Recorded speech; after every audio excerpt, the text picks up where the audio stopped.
யூத நாட்டின் சந்ததியாக சூசையப்பரின் சுந்தர மகனார்.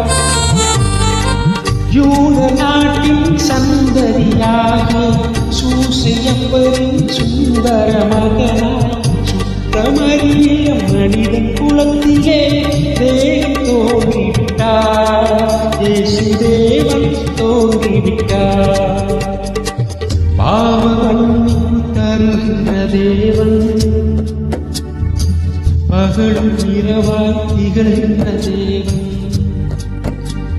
காற்றாய் மலையாய் கடலாய் அலையாய் கூற்றாய் உயிராய் உலகத்தின் மொழியாய் உத்தம தோன்றிவிட்டார். இயேசு